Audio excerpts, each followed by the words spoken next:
Piştî 18 mehan ji hilbijartinên parêzgehên Herêma Kurdistanê ku di sala 2014 birêve çûn, Yekgirtuwa Îslamiya Kurdistanê derbasî nava hikûmeta xwe ya parêzgeha Duhokê bû. Yekgirtuwa Îslamiya Kurdistanê ku di hilbijartinên civata parêzgeha Duhokê ji koma 28 kursiyan 3 kursî bi dest anîbûn, tevlî hikûmeta xwe cî bû 24 postên cuda li parêzgeha Duhokê û qeza û nahên wê parêzgehê wergirtin.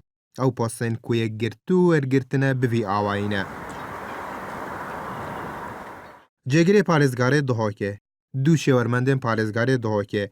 Rêveberên her sê nahiyên Derkar û Rûviya û Dêrelok.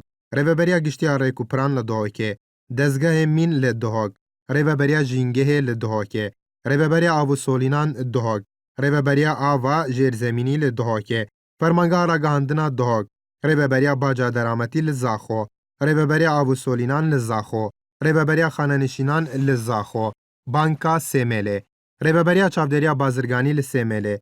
Rêveberiya Fîternerî li Sêmelê. Rêveberiya Karebê li Amêdiyê. Rêveberiya Çandinê li Şêxan.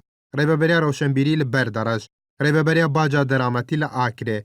Rêveberiya Karebê li Akirê. Rêvebera Têgihandinê li Akirê. Bi vî awayê ev yekem cara hikûmeteke hevpar bi bejdariya du aliyên siyasî di hikûmeta xwe Duhokê de tê pêkanîn.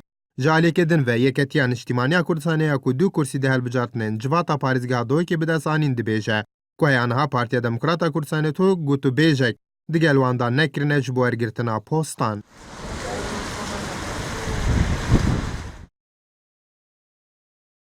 ئێمە وەکو یەکێتی نیشتیمانی کوردستان لە پارێزگای دهۆک لە حکوومەتی خۆجی هیچ بەشداریمان نەکردووە و هیچ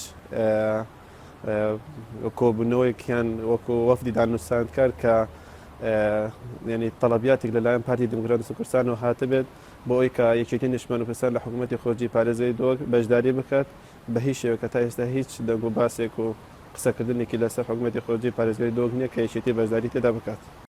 Di hilbijartinên civatên parêzgeha Duhokê de Partiya Demokrata Kurdistanê 19 kursî bi dest anîn. Yekgirtuwa Îslamî 3, Yeketiya Niştimaniya Kurdistanê 2, Tevgera Goran 1 kursî, Lîsta Rafîdên 1 kursî, Encûmena Gelê Siryan Aşûr û Kildan 1 kursî û Ermeniyan jî 1 kursî bi dest xist.